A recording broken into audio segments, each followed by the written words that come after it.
김건희 씨의 이제 최측근 변호사죠. 최지우 변호사.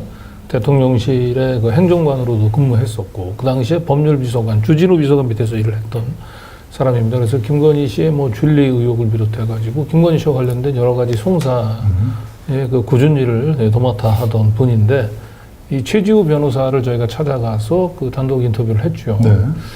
예, 그래서 어제는 이제 그 본인이 대통령실에서 있었던 처리했던 사건들을 변호사로 개업하면서 가지고 왔던 게 아닌가. 그래서 이해상충 법을 위반한 게 아니냐. 이제 이런 의혹을 제기를 했었는데, 이제 오늘은 오늘 진짜 중요한 내용이죠. 여러분들이 뭐 잘 아시는 이제 줄리 의혹서부터 뭐 여러 가지 문제들 이제 이분한테 한번 다 이분이 이제 직접 다 다 처리했던 사건이기 때문에 한번 직접 한번 물어봤습니다. 네. 우선 줄리부터. 네. 줄리부터 물어봤습니다. 네. 네.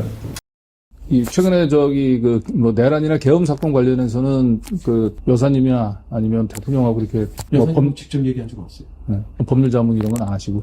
네, 여사님은 직접 얘기한 적 없어요. 지금도 저기 그 이 여사님이 줄리가 아니라고 얘기한 걸 확신하십니까? 에이, 그건 아니죠. 그건 아니죠. 뭐, 아니, 상식적으로 생각해 보세요. 그러니까 제가 네. 말씀드리니까 소설을 쓰시려면, 그러니까 소설을 쓰려면 네. 좀 이게 조금 뭐랄까, 그러니까 좀 이렇게 이게 개연성이 있게 써야 되는데, 예를 들어서 제가 만약에 소설을 썼다 하잖아요. 그러면은 그 라마다 르네상스 지하의 그 싸구려 술집이 아니라 자 강남의 템프로의 새끼마담이나 이런 걸로 소설을 썼을 거예요. 그러면 어느 정도 신빙성 있죠. 왜냐하면 근데 그거는 제가 소설 쓴 게 아니고 목격자가 나온 아니, 거잖아요. 그게 이제 잘못된 그 목격자분도 거기 그 지하 나이트클럽에서 일한다고 얘기한 게 아니에요, 줄리는. 6층 회장실에서 만나서 봤다고 얘기한 거지. 안재욱 씨 같은 경우는 좀 틀린데, 이게 보세요. 이 사람들 목격자도 다 틀리잖아요. 대학생. 2020년 9월달인가 그때 처음 방송했을 때부터 제가 다 봤는데, 맨 네. 처음에는 라마다 르네상스 호텔 지하에서 있는 적개건이었다라고 시작을 해갖고, 점점 말이 다 틀려져갖고, 지금 뭐 김태희 씨가 그분도 적개건이라고 하고 있잖아요. 그러니까 적개곤이라고 안 했어요, 그분. 에이, 그분도 어찌됐건 일반미라는 게 그거죠. 지금 보도란 말이랑 똑같잖아요. 보도가 일반미잖아요, 지금. 그러니까. 그런 건 아닌데. 어쨌든 알겠습니다. 사실관계가 너무 이게 양립할 수 없는 주장을 너무 많이 하니까 셋다. 어쨌든 여사님이 라마다 르네상스 호텔의 조회장하고 업무 관계로 같이 일을 한 것은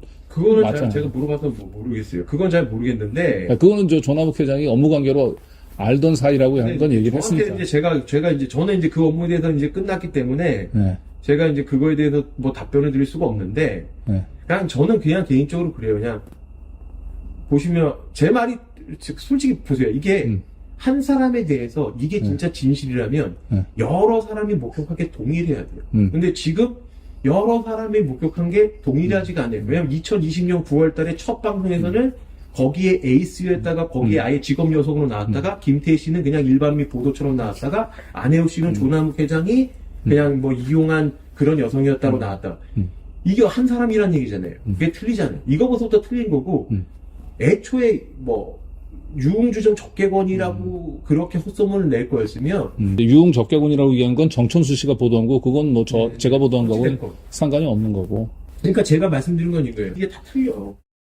뭐 줄리 의혹에 대해서는 뭐 그 여전히 부인을 하고 있어요. 예, 그런데 끝났다 그러잖아요. 네. 장이 끝났다고. 이제는 이제 김건희 씨하고는 다 끝났다. 아. 내가 더 이상 뭐 줄리 의혹에 대해서 뭐 할 얘기는 없다. 얘기할 뭐 입장은 아니다 이렇게. 그리고 조남욱하고 같이 일했던 사람이라는 거는 그건 또 모른다고 얘기해요. 모른다고. 아니다고 그래야지. 그렇습니다. 그 자기 논리를 들으면. 네. 자, 그래서 어느 정도 줄리 의혹에 대해서는 예상했던 반응이 나왔어요. 그런데 김건희 씨의 이제 숙명여대. 숙명여대 야간대학원. 네. 아, 그거 진짜 대박이었죠. 네, 이거는 지금 뭐 아직까지 뭐 또 공식 결과를 내놓지는 않았어요. 뭐 대부분 다 표절로 지금 뭐 굳어져 가고 있긴 한데 한때 이 김건희 씨의 변호사였던 이분은 사실상 표절임을 전제로 네. 저하고 대화를 이어갔습니다. 아, 그래요. 한번 들어보죠. 네. 근데 상식적으로 생각해봐도 자기가 다닌 대학원이 야간인지 주간인지도 구분을 못하고 있다라고 하는 건 그거는 이상하지 않아요? 왜냐면요. 네. 거의 대부분 야간, 그러니까 이게, 그러니까 한마디로 네. 그 대학원이 네. 거의 대부분 야간이라서 그래요. 그러니까 이게 주간, 야간 구분이 사실 없는데 사실은 이제 다 야간이니까 주간, 야간 구분이 없는 거죠. 그러니까 왜 그러냐면 제가 그때 그 전화하는 소리를 들었는데 거기 설명을 하더라고요. 그러니까 그 당시에 그걸 하면 뭐 교원 자격증, 저는 몰라요. 교원 자격증 이런 걸 준대서 직장인들도 와야 돼서 야간에 수업을 개설해서 야간이라는 거예요. 그러니까 여사님 같은 경우에는 자기가 뭐 야간이다고 생각하고 지원을 한 것도 아니고 이제 수업은 야간에 하긴 했지만 그러니까 그렇게 생각할 수 있죠. 그러니까 그때 직장인이었다는 거예요, 그러니까? 직장인은 아니었는데, 그러니까 교육대학원을 다녔는데 여사님은 자기가 이렇게 생각해요. 그리고 자기가 교육학을 전공을 한 게 아니라서 사실은 자기는 전공 외에도 수업을 듣고 오전 같은 경우에나 오후 같은 경우에 교육학 따로 수강을 듣고 막 이랬대요. 그래서 자기는 오후에도 공부하고 저녁에도 수업을 듣고 또 동일하게 했으니까 뭐 야간이라는 인식이 없었던 거죠. 알겠습니다. 거의 교육대학원 같은 경우는 거의 대부분 그렇게 운영이 됩니다. 그러니까 어쨌든 그 상식적으로 잘 납득은 가지는 않고, 예. 아니, 저는 납득이 가는, 저는 직접 들었어요. 거기 있는 분하고 통화를 했어요. 그러니까 여사님 같은 경우에는 뭐 미리 그걸 준비하는 스타일은 아니고, 그냥 제가 왔을 때도, 그냥 그때그때 제가 물어보는 거 갖다 그때그때 거기서 확인을 해요. 그래서 친구한테 직접 제 앞에서 전화를 했어요. 이제 저 말이 기억나요. 네. 뭐, 야, 우리 야간이었어? 이런 말이었죠. 네. 예, 그때 충격이었습니다. 네, 우리가 다 같이 교육대학을 다녔던 동기가 김건희 씨한테 전화를 해가지고 그 당시 항상 준리 의혹이 문제가 됐을 때, 그렇죠. 야, 우리가 대학원이 야간인데 어떻게 야간을 다니면서 나이트클럽에 다니면서 준리를 할 수 있겠어? 그랬더니 김건희 씨가 무릎을 치면서 어머 맞아. 우리 야간이었어? 야간이었구나. 였다는 거잖아요. 네. 그걸 이제 저런 식으로 이제 해명을 하긴 하는데, 예, 글쎄요. 예, 뭐 상식적으로 한번 판단을 해보십시오. 자기가 다닌 대학원이 야간인지 주간인지를 헷갈리는 사람이 있을까? 제가 볼 때는 그냥 정만 걸어놓지 않았을까 싶어요. 거의 학교를 안 갔으면 저런 얘기를 할 수가 있죠. 네. 그래서 예, 요 다음에 바로 이 논문 얘기가 표절. 나오거든요. 이게 핫한 얘기죠. 네. 네, 들어보시죠. 근데 어쨌든 숙명여대에서 사실상 학위는 논문은 표절한 거라서 이제 취소할 것 같아요, 보니까 학위는. 그건 뭐 숙명에 대해서 알아서 할 문제고. 네, 예. 저는 뭐 그거에 대해서 뭐 관여하고 싶은 마음이 없습니다. 학교 열심히 다녔대요, 선생님? 교육대학원에? 열심히 다녔겠죠. 그래야지 뭐 제가 그것까지 물어보진 않았지만 열심히 다녔겠죠. 열심히 다녔으면 논문도 열심히 써야죠. 논문은 표절한다. 근데 보세요. 그 당시에 지금 나이가 연배가 어떻게 되는지 모르지만 솔직히 저희는 알잖아요. 논문 어떻게 옛날에 했는지. 열심히 쓰죠. 에이, 그때만 해도 제가 대학교 다닐 때 아니, 그러면 논문을 팔았는데. 아니, 그러면 뒤늦게라도 사실은 부끄럽지만 과거에 이렇게 해서 논문 썼다고 처음부터 그렇게 인정을 하든지. 그러니까 저희 당시 때는 위법성의 인식이 없었잖아요. 저희 때만, 저보다 나이가 많으신 걸로 알고 있는데, 저희 때가 거의 마지막에, 저희 때도 막 논문 팔고 그랬어요. 논문 파는 거 사다가 조금 고쳐갖고 내고 이랬고, 그 당시에는 막 연구윤리 뭐 이런 규정도 없었고 이러다 보니까, 그랬고, 그때 당시에 맞춰서 해야지. 그러니까, 예를 들어서 저희는 그래요. 저는 뭐, 불법의 평등을 주장하는 걸 되게 싫어서, 누구도 그랬는데 누구는 그러면 안 돼. 이렇게 얘기를, 저는 그런 거 하는 거 좋아하지 않거든요. 근데, 이재명 대표 논문도 보면은, 저는 그걸 갖다가 표절로 판단 안 한 게 정당하다고 생각해요. 왜냐면, 그 당시에 다 그랬으니까. 그걸 갖다가 소급해갖고 지금 기준으로 하면은, 살아남을 논문이 없어요. 왜냐면, 근데 저희가 사실, 정치 이념이나 이런 걸 떠나서, 맞는 건 맞는 거 아닌 거 아닌 거고, 저희 그때 당시 상황을 한번 보세요. 저희도 같은, 뭐 제가 연배가 뭐 그렇지 않지만 제가 98학번인데, 그 정도 나이대가 해도 막 형들 막 다 막 논문 그때만 해도 다 뺏겼어요. 뭐 그런 거 알겠습니다. 아시잖아요. 뭐 모른다 그러시면 안 되지. 왜냐면 야, 저 김건희 씨가 지금 논문을 뭐 돈 주고 샀다는 얘기가 뭔가 지금 돈 주고 뭐 사고 그러던 시절이었다. 그러니까 그 당시에는 뭐 논문 제대로 쓴 사람 뭐 있냐? 솔직한 얘기로 이렇게. 저 굉장히 충격적인 인터뷰였습니다. 네. 자기가 지금 굉장히 잘 안다고 얘기하면서 말하는 그런 것 같아요. 네. 자기가 잘 모른다고 얘기하면 좋은데. 그렇죠. 저는 논문에 대해서는 잘 모릅니다. 이렇게 얘기를 하는 게 맞지. 그때 논문 다 사서 막 이렇게 팔고 뭐 이런 그 얘기를 김건희 씨가 그렇게 했다는 얘기인지. 되게 네. 충격적인데요. 사실상 이제 그 김건희 씨 가장 최측근 지금은 아니에요. 마음은 떠났는데 너무 디테일하게 설명하네요. 변호사가 논문 표절 사실상 인정했습니다. 내용상 그러네요, 진짜. 네. 그때는 다 그랬다고 얘기하면서. 그래요. 김건희 씨만 한 게 아니다. 네. 이 얘기는 즉 뭐냐 하면 김건희 씨는 확실히 논문을 뭔가 불법적인 방법으로 했다는 것을 보여주고 있습니다. 네. 그리고 요 다음에는 이제 짤막한 대화인데요. 그 줄리 작가 이름으로 그 호텔에서 전시회를 했다라고 하는 기억을 우리 안혜욱 회장님이 했죠. 네. 그러니까 이게 이제 하나의 지금 줄리 의혹의 이제 신빙성을 가리는 주요 쟁점인데 이 전시회에 대해서는 뭐라고 얘기하는지 한번 들어보시죠. 네. 여사님이 그 줄리로 그 작가 그 호텔에서 그 전시회 한 거 그것도 사실이 아니에요? 그거는 저는 아니라고 알고 있어요. 그 물어봤어요 본인한테 직접? 아니 그 본인한테 물어본 건 아니고 간접팀한테 물어봤을 때. 아니 그래도 직접 제가 물어볼 수 있는 기회가 있었을 거예요. 그 여사님을 만나는 시간이 한정이 돼 있어서 그렇게 오래 못 만나요. 이제 자막이 자막이 간접팀이 아니고 관제팀 같아요. 관제팀. 관제팀한테 물어봤더니 아니다. 그런데 어떡합니까? 최근에 줄리 목격자가 또 새롭게 나타났습니다.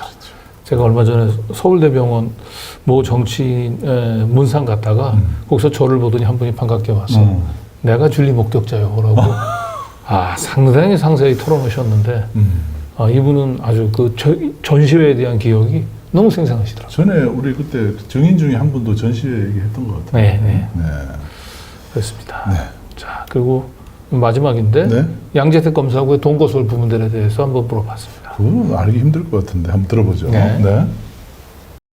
여사님이 저를 고발을 해가지고 저는 기소가 안 돼 있는데 수사를 받고 있는 게 그 양재택 검사하고의 동거설 부분이거든요. 네. 그것도 사실이 아닌가요? 그렇죠. 왜냐면 양재택 검사님 사모님하고도 엄청 친하세요. 양재택 검사하고도 심지어 친하기도 하더라고요. 친하신데 그걸 그렇게 동거 캠프에서 좀 활동도 했다고 그러더라고요. 저 양재택 검사님을 직접 본 적은 단 한 번도 없어요. 그러니까 저도 양재택 검사하고의 동거설 주자, 그건 제가 직접 가서 그 어머님으로 하고 인터뷰를 했으니까 저는 안 믿을 수가 없는데, 그렇다고 얘기한다면 양재택 검사가, 어머니가 아니라 그 작은 어머니 말씀하시는 거죠? 아니, 작은 어머니도 있고, 네. 양재택 검사의 어머니, 그러니까 그것도 봤어요. 그것도 봤어요. 그분 아까 치매기 있으셔서 그분이. 근데, 그거는, 그게, 근데 신혼여행 하와이로 간 건 어떻게 알아요? 그분이 치매 기운이 있는 분이. 저도 그거 잘 기억이 안 나는데. 아니, 치매 때 부탁했다고 거기서 다 기억 안 나는 건 아니잖아요. 그냥 뭐, 저는 잘 모르겠고. 그러니까 무슨 관계가, 저는 아니라고 알고 있어요. 왜냐면 저는 제가 알고 있기로는 그 여사님하고 양재택 검사님 배우자분이랑도 네, 잘 지내. 상당히 친한 걸로 알고 있어요. 그래서 그리고 가족끼리도 다 알고 이런 사이인데 근데 그 사실 제가 뭐 이런 말씀드리지만 좀 약간 그런 얘기를 안 해주셨으면 좋겠어요. 솔직히 말씀드려서 이게 저는 좀 솔직히 근데 왜 기소를 안 하고 있어, 근데 검찰이? 모르겠어요. 그러니까 저희가 사실 그런 거는 제가 진짜 말씀을 드리는데 저희가 이런 일 하시는 것도 바람직한 사회를 만들려고 하시는 거잖아요. 근데 뭔가 양재택 검사하고도 지금 굉장히 친분이 있다. 그렇죠. 의미심장하네요. 네, 그러면서 비정상적인 의혹을 제기한다고 얘기하는데 제가 보기에는 두 분의 그 관계가 비정상적이기 때문에 저희 검증의 대상을 하고 있는 두 분의 관계가 비정상적이에요. 저희가 비정상적인 의혹을 제기하려고 하는 게 아니고. 아니, 체코를 왜 같이 갔냐고요. 체코를. 네. 그건 너무 이상하잖아요, 이게. 그렇습니다. 어쨌든 이렇게 물어보고 제가 마지막으로 그 윤석열, 김건희 씨 두 사람 이제 지금 와서 보면 어떻겠습니까? 두 사람이 거짓말 안 하고 진실한 분 같습니까? 라고 질문을 딱 했는데 네. 이 부분들은 지금 뭔가 녹음이 좀 엉켜 있어요. 그래서 저희가 지금 지금 이제 막 좀 풀어보려고 지금 애를 쓰고 있는데 어쨌든 요 다음 대화가 그래서 제가 물어봤어요. 근데 그걸 쫙 물어봤더니 이분이 한동안 답변을 못 하더라고요. 한동안 답변을 못 하고 아니, 당연히 진실을 얘기한다고 해야지. 그러니까요. 마음이 바뀌었어요, 살짝 보니까 이미. 그래서 저분이 지금 근무하고 있는 저곳이 주진우 예전 지금은 이제 의원이죠. 네. 국회의원이 된 이제 주진우가 변호사가 근무하던 그 사무실이에요. 지금 뭐 본인은 주진우 변호사하고는 아무런 상관이 없다고 하는데 그럴 리가요. 그럴 리가. 그래서 지금은 주진우 이제 의원은 이제 한동훈계죠. 한동훈계는 기본적으로 윤석열보다도 그 김건희 씨하고 더 갈등이 더 깊어요. 맞아요. 네, 그러다 보니까 살짝 뭐 이제 김건희 씨가 지난번에 이제 그 내란 직후에 변호사 좀 합류해 달라고 얘기한 것도 거절을 했고 이미 사실 확실하게 이제 한동훈 쪽에 줄을 쓴 걸로 지금 보입니다. 지금 때는. 그러다 보니까 윤석열, 김건희 씨에 대해서도 상가 손절을 좀 하고 싶어 한 분이에요. 그래서 제 질문, 김건희 씨는 진실한 분입니까? 라고 하는 이 질문에 대해서 진짜 저도 의외였어요. 바로 그냥 즉각적으로 튀어나올 줄 알았는데 답변을 못 하더라고요. 네. 마음이 변했어요. 예. 자, 최지우 변호사의 알 수 없는 침묵. 네. 그거는 저희가 음성을 좀 더 복원을 하는 대로 네. 또 보도를 해드리도록 하겠습니다. 네.